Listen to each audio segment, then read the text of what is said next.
Break के बाद स्वागत है आपका न्यूज बुलेटिन में। इस बुलेटिन में बात होगी औरैया की, जहां अजीतमल कोतवाली पुलिस ने अंतर्राज्यीय गौ तस्करों को किया गिरफ्तार। साथ ही चर्चा होगी बयाना की, जहां निर्माणाधीन रेलवे ओवरब्रिज का प्रधानमंत्री ने किया वर्चुअल लोकार्पण। और बात होगी भदोई की, जहां चौरी में प्रेमी प्रेमिका ने ट्रेन से कट कर दी जान। इन तमाम खबरों पर होगी विस्तार से चर्चा। औरैया अजीतमल कोतवाली क्षेत्र के ग्राम पंचायत चांदपुर ककरहिया गांव के पास से अजीतमल कोतवाली पुलिस ने बड़ी कार्यवाही करते हुए अंतर्राज्यीय गौ तस्करी करने वाले पुरुष और महिलाओं को पुलिस ने गिरफ्तार कर उनके कब्जे से गाय और सांड सहित कुल 33 गौवंशों को बरामद किया है। वहीं इस पूरे मामले को लेकर पुलिस अधीक्षक चारू निगम ने बताया कि पकड़े गए गौ तस्करों में पुरुष सहित 3 महिलाएं भी शामिल हैं। सभी आरोपियों के खिलाफ गौ हत्या अधिनियम के तहत रिपोर्ट दर्ज कर पुलिस द्वारा विधिक कार्यवाही की जा रही है। सर, कुछ अभियुक्त पकड़े गए हैं, क्या है पूरा मामला? पिछले कुछ समय में लगातार गौ तस्करी की शिकायतें जो प्राप्त हो रही थी, उसमें जो कुछ गैंग्स गए उनमें भी पूछताछ में जब ये पूछा गया कि ये जो गौवंशों को चढ़ाते थे और कहाँ से कैसे इकट्ठे करते थे, तो उसका मोडस ऑपरेंडी ये पाया गया था कि कुछ बंजारे टाइप के लोग राजस्थान से आते हैं।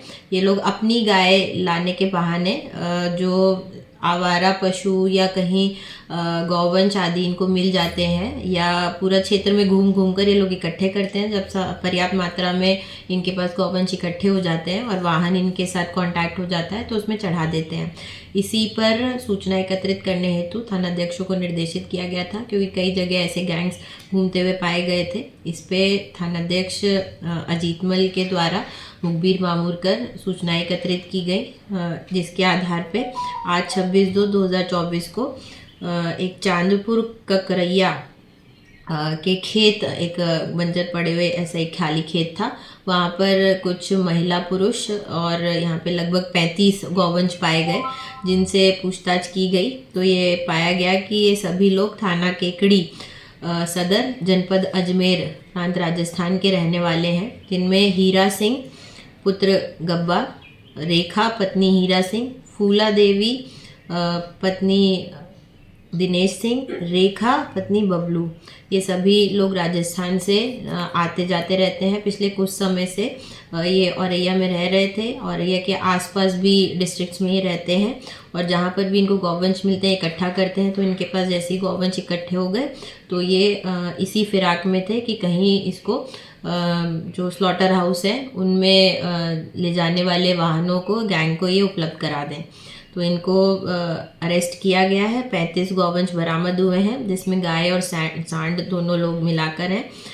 इन पर 81/24 धारा 3-5-1-8 गौ हत्या निवारण अधिनियम के अंतर्गत अभियोग पंजीकृत करके माननीय न्यायालय प्रेषित किया जा रहा है। पहली अरेस्टिंग टीम को 25,000 का पुरस्कार घोषित किया जा रहा है। औरैया से सी न्यूज संवाददाता नीरज कुमार सिंह की रिपोर्ट। बयाना के रुदावल रोड पर जाटव बस्ती के निकट निर्माणाधीन रेलवे के ओवरब्रिज का सोमवार को प्रधानमंत्री नरेंद्र मोदी ने वर्चुअल लोकार्पण किया। इस दिन पीएम ने अमृत भारत स्टेशन योजना के तहत 553 रेलवे स्टेशनों के पुनर्विकास कार्यों और 1500 आरओबी व अंडरपास का वर्चुअल लोकार्पण एवं शिलान्यास आदि कार्यक्रमों का आयोजन किया। बयाना में निर्माणाधीन इस आरओबी निर्माण स्थल पर सोमवार को रेलवे की ओर से आयोजित लोकार्पण समारोह में क्षेत्रीय सांसद रंजीता कोली व निर्दलीय विधायक ऋतु बनावत सहित रेलवे के कई अधिकारी कर्मचारी मौजूद रहे। इस दौरान प्रधानमंत्री के वर्चुअल संबोधन कार्यक्रम का भी आयोजन हुआ। बयाना से सी न्यूज संवाददाता लोकेंद्र शर्मा की रिपोर्ट। खबर भदोई जिले से है, जहां चौरी थाना क्षेत्र परसीपुर रेलवे स्टेशन के पास प्रेमी प्रेमिका ने ट्रेन से कटकर जान दे दी। प्रेमी युगल वाराणसी से प्रयागराज जा रही मेमू ट्रेन के सामने लेट गए। प्रेमी जोड़े के आत्महत्या करने का मामला पूरे क्षेत्र में चर्चा का विषय बना रहा। दोनों की शिनाख्त आधार कार्ड से हुई। वे जौनपुर जिले के बताए जा रहे हैं। सोमवार को चौरी थाना क्षेत्र के परसीपुर रेलवे स्टेशन के पास पहुंचा प्रेमी जोड़ा काफी देर से इधर उधर टहल रहा था। सुबह में 7 बजे के आसपास वाराणसी से प्रयागराज मेमू ट्रेन जा रही थी। आसपास के लोग जब तक कुछ समझ पाते, दोनों अचानक ट्रेन के सामने लेट गए और ट्रेन उनके ऊपर से गुजर गई। मौके पर मौजूद लोगों ने तत्काल इसकी सूचना पुलिस को दी। मौके पर पहुंची पुलिस ने दोनों के पास से मिले आधार कार्ड के आधार पर युवक की पहचान जौनपुर जिले के सुरेरी थाना क्षेत्र के भटकिन गांव निवासी तथा युवती मढ़ियाऊ थाना क्षेत्र के गांव के निवासी के रूप में की। पुलिस ने उनके परिजनों को इसकी सूचना दी। दोनों ने ऐसा कदम क्यों उठाया, ये पूरे क्षेत्र में चर्चा का विषय बना हुआ है। पुलिस ने दोनों के शवों को कब्जे में लेकर पोस्टमार्टम के लिए भेज दिया है। भदोई से सी न्यूज़ संवाददाता प्रदीप दुबे की रिपोर्ट। डीआईजी मुरादाबाद मुनिराज आज रामपुर पहुंचे। आज उनका ये वार्षिक निरीक्षण था। निरीक्षण के बाद डीआईजी मुनिराज ने पुलिस लाइन में प्रेस वार्ता कर मीडिया को बताया। डीआईजी ने कहा, ये मेरा वार्षिक निरीक्षण था जो हर साल सीनियर अधिकारियों का किया जाता है। इस निरीक्षण में जनपद के एसएसपी ऑफिस का निरीक्षण किया गया है। आगे उन्होंने और क्या कुछ बताया, आइए आपको सुनवाते हैं। आज जनपद रामपुर का मैंने वार्षिक निरीक्षण के लिए आया हूँ, इसलिए आप लोग से भी वार्ता करने के लिए आज बुलाया था। जो वार्षिक निरीक्षण हमारा पुलिस में हर सीनियर ऑफिसर का हर साल में करना पड़ता है। उसके लिए आके हम लोग पूरा जनपद का एसएसपी ऑफिस का निरीक्षण करते हम लोग। उनका पूरा ऑफिस डिफरेंट शाखा है, बड़े बाबू शाखा, अकाउंट शाखा है उनके, और डीसीआर भी है, एलआईयू है, सभी शाखा का निरीक्षण करना पड़ता है और उनका काम का कार्य प्रणाली के सबके समीक्षा करता है। उसका पूरा डॉक्यूमेंट का रख रखे और उसका जो निराकरण है, जो समस्या जन समस्या है उसका निराकरण है, उसका सब चीज़ का हम निरीक्षण करना पड़ता है। हम लोग उसका हम निरीक्षण किया है जी। जो सुबह अभी तक पूरा पुलिस ऑफिस का निरीक्षण किया, उनका जो एसएसपी रामपुर है उनका पूरा काम और उनका जो मेंटेनेंस है ऑफिस का बहुत अच्छा है, बहुत शानदार है, उसमें कोई कमियां नहीं निकला। 99% अच्छी रहा। छोटी मोटी कुछ कमियां रहा, उसको मैंने सुधारने के लिए, इम्प्रूव करने के लिए उनको निर्देश दिया है। अभी हम निरीक्षण करके रिपोर्ट भेजेंगे, उसका कंप्लेंट्स रिपोर्ट मुझे मिलेगी। उसके अलावा इनका खासतौर से जन सुनवाई का जो भी निराकरण का स्थिति है बहुत अच्छा रहा। 2023 का इनसे जो भी मिलने के लिए आया, जब भी एप्लीकेशन का निस्तारण कराया उन्होंने, एक भी पेंडेंसी नहीं है। 2023 का एक भी एप्लीकेशन नहीं है, जन सुनवाई का एप्लीकेशन कोई पेंडेंसी नहीं है। और उसके अलावा बाकी जो अपराध का जो स्थिति है उसका भी डॉक्यूमेंटेशन वगैरह देखा, उसमें भी बहुत गिरावट है। और उसका जो अपराधी के ऊपर निगरानी है, जो सर्वेलेंस है, मॉनिटरिंग है, जो कितना भी नाम प्रकाश में है पिछले कई सालों में जो अपराधी लोग हैं उनका मॉनिटरिंग करना है, उनका गतिविधियों का सत्यापन करना है और रेगुलरली मॉनिटरिंग, उसके लिए हिस्ट्री शीट खोलना है और गैंग रजिस्ट्रेशन करना है और गैंग्स एक्ट के अंदर कार्रवाई करना है। सभी का मैंने वहाँ पे निरीक्षण किया, सभी शाखा में निरीक्षण किया।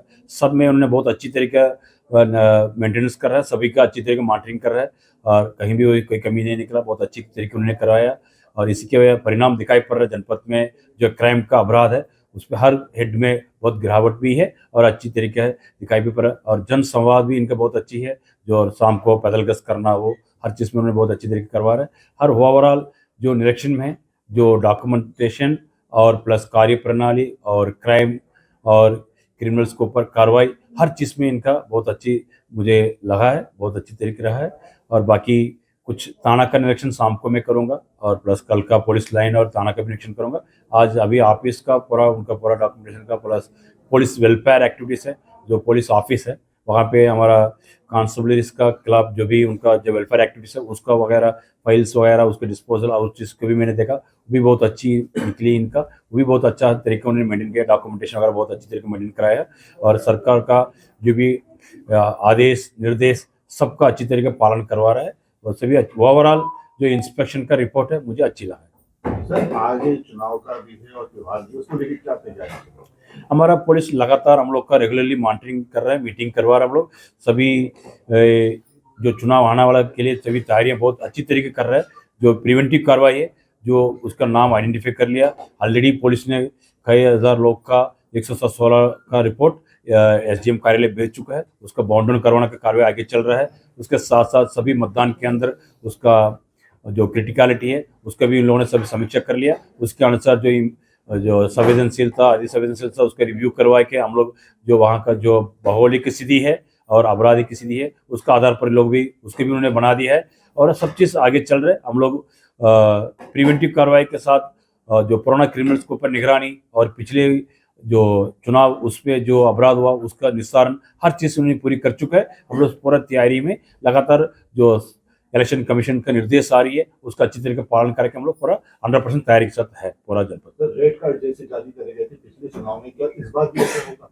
क्या रेड कार्ड जारी करे गए थे पिछले चुनाव में? वो सब हम लोग का हर समय, जो चुनाव का समय हर चीज जो खुराफाती लोग उसका आइडेंटिफाई करेंगे, उसका सब कप्तान स्तर पर जो पूर्व जो क्रिमिनल विकास है और साथ साथ पूर्व चुनाव में जो डिस्टर्बेंस है, एंटी सोशल एलिमेंट्स है, उनके खिलाफ निगरानी रखने के लिए हम लोग कई तरीके इस तरह का निगरानी करने के लिए कार्ड्स वगैरह सब हम जारी करते हैं। चुनाव को लेकर जनता के लिए क्या मैसेज है आपका?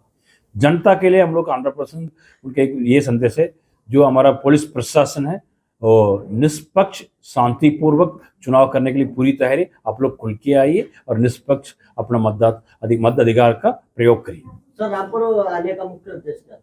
नहीं, ये तो हमारा जो वार्षिक निरीक्षण है हमारा 5 जनपद में करना है। पहले निरीक्षण जनपद रामपुर के आया हूँ, मैं बाकी जनपद में भी जाऊँगा। हम ये लगातार चुनाव का समय लगातार हम लोग भ्रमण में रहता है, हर जो हमारे नीचे वाले सबऑर्डिनेट्स का काम का सुपरविजन करने जाता है। Thank you. नशाओं पे सबसे ज्यादा चले नौजवान, इसका ज्यादा शिकार हो रहे हैं, इसको लेके क्या प्लान है या किस तरीके से? इस पे जो एंटी नारकोटिक्स टास्क फोर्स गठित किया शासन स्तर पर, उनके साथ साथ हमारे जनपद पुलिस भी मिलकर लगातार हम लोग अभियान कार्रवाई कर रहे हैं। उसके भी हमारा जो एंटी नारकोटिक्स का जो क्या क्या कार्रवाई हुआ, उसका जो पूर्व अपराधी लोग हैं और जो उससे सम्मिलित लोग हैं, उनके खिलाफ हम लोग लगातार मॉनिटरिंग करते हैं। उनसे जो नारकोटिक सब्सटेंसेस मूवमेंट है उसको प्रतिबंध करने के लिए लगातार सर्वेलेंस के माध्यम से निगरानी रखते हैं, उनकी गिरफ्तारी करके आगे कार्रवाई करने के लिए एसएसपी को निर्देश दिया हूँ। और पुराना अपराधी लोग हैं उनका सजा दिलाने के लिए भी और उनके खिलाफ गैंगस्टर एक्ट का कार्रवाई करने के लिए विशेष शीट खोलने के लिए भी निर्देश दिया हूँ, वो भी उन लोग सब करेंगे। और जो लोग हैं जो उसका प्रभावित लोग हैं उनके जागरूकता अभियान जो रैलियां निकालेंगे, उनसे मीटिंग करवाएंगे, वो भी निर्देश दिया। दोनों तरफ से होना पड़ता है, एक तरफ है निर्दोषात्मक कार्रवाई, दूसरी तरफ जागरूकता, ये दोनों करके हम लोग इसका 100% और अच्छी तरीके उसका कम करने के लिए पूरा रामपुर पुलिस प्रयास करेगी। रामपुर से सी न्यूज़ संवाददाता साजिद खान की रिपोर्ट। समाजवादी पार्टी की सरकार में बना बापू मॉल, जिसकी दुकानों को लेकर लगातार उद्योग व्यापार प्रतिनिधि मंडल दुकान आवंटन करने के लिए विरोध प्रदर्शन कर रहा है। आज भी उद्योग व्यापार प्रतिनिधि मंडल के राष्ट्रीय अध्यक्ष अपने कई दर्जन व्यापारियों को लेकर जिला कलेक्ट्रेट पहुंचे। उन्होंने बापू मॉल की दुकानों का आवंटन के लिए विरोध प्रदर्शन किया। उनकी मांग थी बापू मॉल के ऊपरी हिस्से में जो दुकानें बनी हैं उन दुकानों को पत्रकारों को आवंटन किया जाए और नीचे जो दुकानें हैं उनको ठेला और रेडी वाले और अन्य व्यापारियों को आवंटन किया जाए। इसी को लेकर आज जिलाधिकारी को संबोधित ज्ञापन सिटी मजिस्ट्रेट को सौंपा। उद्योग व्यापार प्रतिनिधि मंडल के राष्ट्रीय अध्यक्ष संदीप अग्रवाल सोनी ने कहा कि लगभग 24 करोड़ की लागत से बनी बापू मॉल की दुकान जो काफी समय से बनकर तैयार है, लेकिन नगरपालिका उन्हें व्यापारियों को आवंटन नहीं कर रहा है। नगरपालिका अध्यक्ष इन दुकानों को लेकर फिक्रमंद नहीं है। आपने जो है बापू मॉल की दुकानों को लेकर जो है भाई सबसे विनती जोड़ आवाज नहीं उठाया कोई। किस तरीके का ज्ञापन दिया आपने? अरे नीचे सही है सही है सही है सही है। आज बापू मॉल के मामले में व्यापार मंडल ने ज्ञापन दिया है। 24 करोड़ 96 लाख रुपए की लागत 10 साल से लगी है। जनता बेबस है, बेरोजगार घूम रहे हैं। बापू मॉल में ताला पड़ा है, कोई खोलने को तैयार नहीं। व्यापार मंडल बार बार अनुरोध कर रहा है, नगरपालिका सुनने को तैयार नहीं। हमने नगरपालिका में कई बार ज्ञापन लगा दिए, नगरपालिका चेयरमैन को सुध नहीं है। एक बार व्यापारी समाज के साथ बैठकर, व्यापार मंडल के साथ बैठकर उनकी बात को समझे। हमारा ये कहना है कि बेरोजगार जो घूम रहे हैं, जो ठेले चालक घूम रहे हैं, केले का ठेला लगा रहे हैं, फल का ठेला लगा रहे हैं, चाउमीन का ठेला लगा रहे हैं, चाय का ठेला लगा रहे हैं, डोसे का ठेला लगा रहे हैं, इन बेचारों को नीचे दुकानें दे दो। और साथ में ऊपर की जो बिल्डिंग है, जो लोकतंत्र का चौथा स्तंभ है, पत्रकार बंधु, ये बेचारे बैग कंधे पे डालकर दिन भर घोड़े की तरह बेचारे घूम रहे हैं। इनको कोई पूछने वाला नहीं, इनको कोई सपोर्ट करने वाला नहीं। मैं चाहता हूं जिनकी वजह से आज लोकतंत्र में आवाज उठती है, इन पत्रकार बंधुओं को भी, हमारे भाइयों को भी ऊपर के पोर्शन में 1000 रुपये प्रति माह का किराया और 1 लाख रुपए एडवांस पकड़ी में दुकानें मिल जाना चाहिए। उसी कीमत पर बेरोजगारों को, उसी कीमत पर पत्रकार बंधुओं को ही बापू मॉल में दुकानें मिल जाएं। और साथ ही नेहरू पालिका इंटर कॉलेज पूरा खाली पड़ा हुआ है, 1000 दुकानें वहां पर स्टार्ट होंगी। और साथ ही शवाद गेट जो शहर का मुख्य चौराहा है, वहां पर भूत बंगला 71 की कोठी है, उसको भी कुछ लोग कब्जा करने की, नगर पालिका चेयरमैन से मिलकर कब्जा करने की तैयारी में लगे हुए हैं। हमारा ये कहना है कि इस भूत बंगले को भी तोड़वा करके, ध्वस्तीकरण कराकर व्यापारियों के लिए दुकानें वहाँ खुलवाई जाए। क्या करा इसको लेकर? इस करके लेकर के आज हमने जिलाधिकारी महोदय को संबोधित ज्ञापन दिया है जो नगर मजिस्ट्रेट महोदय ने लिया है, और उन्होंने आश्वासन दिया है कि इस संबंध में कार्रवाई करा करके बेरोजगारों को, युवाओं को और ठेले चालकों को दुकानें दिलवाई जाएंगी, और साथ ही पत्रकार बंधुओं का भी ख्याल रखते हुए उनको भी दुकानें ऊपर आवंटित कराई जाएंगी। यदि इस पर संज्ञान नहीं लिया गया तो अगला कदम क्या होगा? इस पर संज्ञान नहीं हुआ तो हम भूख हड़ताल पर बैठने को तैयार हैं। रामपुर से सी न्यूज़ संवाददाता साजिद खान की रिपोर्ट। ये तो थी बुलेटिन की कुछ खास खबरें। वक्त है एक छोटे से ब्रेक का। ब्रेक के उस पार हम आपको अगले बुलेटिन में उत्तर प्रदेश के शाहजहांपुर के साथ साथ मध्य प्रदेश की खबरों से भी करवाएंगे रूबरू।